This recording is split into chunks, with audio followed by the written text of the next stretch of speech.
Whenever I'm on a sales call, I always try to understand what people actually want from their business. And honestly, you would be surprised at how often the answer isn't growth. Some people want out of their business. Some people want to sell. Some people want to streamline.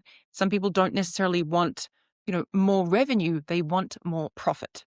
Now, if you are someone who is in sales, and if you're in business, you're in sales, but you know that your job is to connect what you're offering to what they actually give a shit about. But I was genuinely stumped on a call the other day. I asked a woman what she wanted for her business, and she said, honestly, I hate it. I don't want to grow it. I'm just stuck in it now. Like she was so clearly just done, so fucking over it that she didn't even want to talk about her business at all. Why she booked a call with me, side note, I couldn't tell you. At one point I thought, I don't know if I can sell you a virtual assistant, but I can probably recommend a therapist to you, which I didn't because no, I don't know any. But the concerning thing is, I'm seeing this more and more, right? People who have just completely lost passion for the business that they've built. People who aren't excited, they aren't ambitious, they aren't dreaming bigger anymore. They're just feeling a little bit trapped or a lot trapped. They are business owners not because they love what they're doing, but because they just don't want to go back out there and get a job. So today on the Virtual CEO, I want to talk about that. I want to talk about why so many people end up hating the very business that they once couldn't wait to build. And more importantly, how do you start fixing it before you just burn the entire thing to the ground, for the insurance money?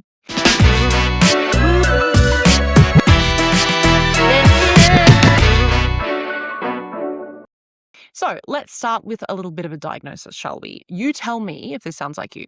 When I hear people who are just completely over their business, it's almost never because, they're lazy or they're bad at business or they're not cut out for it. It's because they've lost the feeling about why they started in the first place. And honestly, it normally comes back to three things, right? It's money, it's freedom, and it's passion. So one by one, let's start with money because we might as well get it out of the way. Some people start a business because, you want to make good money. And what you learn very quickly is that making money is kind of harder than it looks, right? It takes longer. It's messier. It is nowhere near as linear as the internet makes it sound. And so now you're frustrated because the money isn't coming in as fast as you thought it would, or it's not as easy as you hoped it might be. Or on the flip side, you're one of the lucky ones who actually made like a fuckload of money really easily. And you discovered that it didn't magically fix everything or make you happier in the way that you were promised. And it's hard to feel sorry for those people, but it's still a problem.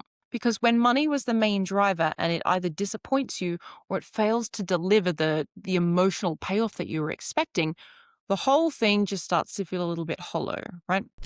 And then there's freedom, right? Freedom is the one that people don't realize that they've lost until it's already gone, right? Freedom means that you have the time, the resources, and the ability to do the things that you want to do outside of the business. It means, mental space. It means having enough energy left to do the things that aren't your business, like seeing your family or sleeping properly or exercising or dating or having hobbies or just not thinking about work every waking second or every sleeping second. When you don't have freedom, it's because your business eats all of it. You overwork, and even when you're technically not working, you're still kind of in it. You're stressing about clients who aren't paying on time. You're replaying conversations that you had in your head. You're worrying about the leads drying up. You're dreaming. You're probably just dreaming about it in general, and you can't concentrate on anything else. You complain about it to your partner or to your friends or just honestly anyone who will listen. And at some point, it becomes the only topic that you can even dedicate your mouth movements to because it is so consuming. You built a business for freedom, and now you're wondering why it has turned into a cage. And finally, we've got passion, right?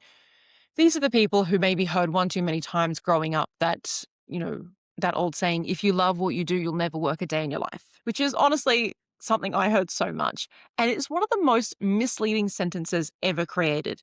You can love your work and it's still fucking work. It doesn't, what doesn't necessarily mean misery? It just means effort. It means responsibility. It means focus. And no matter how much you love something, once it becomes a business, it comes with parts that you didn't sign up for. like a lot of these passion founders started with this deep belief in what they were doing, right? They wanted to help people. They believed in an ideal, a framework, a mission, or whatever, right? I'm immediately thinking, to be honest, of anyone who became an NLP coach. And by the way, no shade, someone has to love the people, and I'm kind of busy with, Excel formulas at the moment, so good on you. Anyway, they had this passion and this love for something, and they wanted to scale their ability to do it, right? So the business grew. And then the growth came with all the stuff that they didn't love. If you loved marketing, suddenly you have to care about finance. If you loved sales, now you have to manage clients or you have to manage staff. If you loved just the craft and now you are buried in admin and systems and problems and just decisions that you couldn't care less about. The thing with being in business is that you can't be a one-trick pony and run the business. Eventually, the thing that you love becomes just a smaller and smaller part of your day. So you experience, like, let's say you experience one or more of these things, right? Money doesn't feel the way you thought it would. Freedom starts to slowly disappear. Passion fades under the weight of all that responsibility of running a business. And bit by bit, day by day, you start resenting the very business that you built. So now imagine you've got all of this outside pressure piled on top of this, right? If you're going through a breakup or your mother has a health crisis or your car breaks down or the kids come home with lies, I don't know, you spill red wine on a white couch that you knew you shouldn't buy, but fuck it, you thought it'd be really good in your living room. And now it's just one thing too many.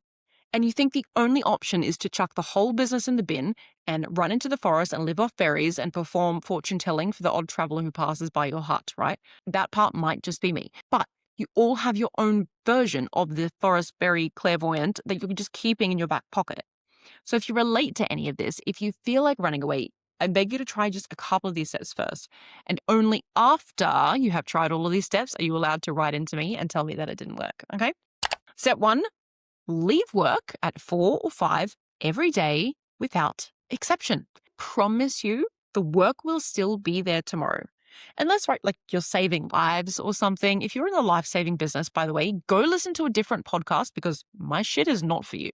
But this is so hard to enforce, especially if you have set up your clients or your customers or your staff that they can always get a hold of you.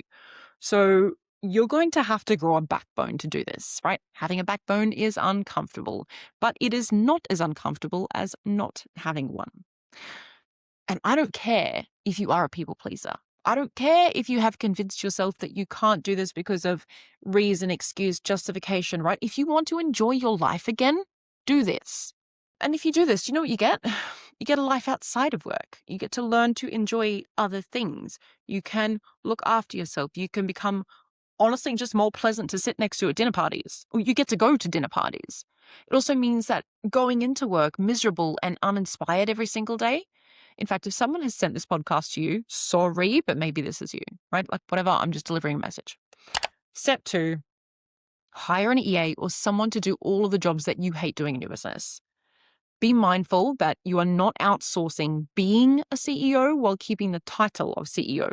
Because if you want to hire a CEO to run a small business, you will struggle to get someone decent because they could just be running their own business, right? So maybe you need to hire multiple people. Sure, your profitability will decrease, but you can always make more money. You can't make more time. And you are currently spending all of your time being miserable. Side note to this, if you cannot afford to hire a person, consider that maybe this isn't for you. Like maybe you should go get a job instead. And I do not say that as an insult. Okay, so please don't take it like one. Plenty of positions out there will pay you more than you are currently paying yourself. And you get to go home on time and someone else can have all of your stresses, right? And then in a few years' time, you can start your business again if you want to do that. But it is not a failure to admit that you built a life that isn't what you want, right? You tried it and you hated it. The real failure is leaning into that sunk cost bias and ruining the rest of your life trying to make it work when you just hate doing it. Step 3, simplify your business, assuming you're staying in it. Sometimes we have added in so many offers and buttons and bullshit into the business, or in some case businesses, that it has become too complicated and too time consuming to run. I don't know why, but I'm reminded of when I went over to Italy and I ate pasta for every single meal. Why did I do this? Because I love pasta. But how did I do this without getting sick of pasta, right? It's because every single ingredient was delivered with love and care and honestly no fucking preservatives, so that it was just a delight to consume and digest. And sometimes we overcomplicate things so much that it stops being a meal designed to nourish us, right? They used fewer ingredients, but fuck, did they know how to grow them and prepare them and cook them? They do less better. So if you are the kind of business owner that has 4 different businesses and none of them are doing well, why don't you pick one and focus, right? And here's the part that people don't realize you're actually allowed to do. You can change how you do everything. I don't know why we make these like invisible rules for ourselves and then we stress ourselves out trying to follow them. Like someone is going to tap us on the shoulder and say, you're not allowed to do that. Literally, you are. At the start of this year, I decided I was going to change my favorite color. It becomes relevant. And it wasn't because of some big symbolic reason. I just realized that it wasn't illegal to change your favorite color. Like I didn't have to love the same color that I loved when I was 8 years old. And I don't know why I've been quietly operating as I did for the last, 25 years since I was 8. I'm not 25. God, I wish I was 25. But it sounds stupid when you say it out loud, but that is exactly how people treat their business, right? They built things a certain way early on because it made sense at the time, or because they didn't know any better, or because it was the only way that they could make it work with the resources, with the confidence, or with the knowledge that they had back then. And maybe it worked. Maybe it worked really well for that season. But seasons change. You change, your capacity changes, your tolerance for bullshit changes. What you want for your life changes. And yet people keep white knuckling their way through old operating systems like they're morally obligated to suffer through them. And you're just not. You don't have to run your business the same way you did when you were desperate. You don't have to stay involved in the same tasks just because you always have been.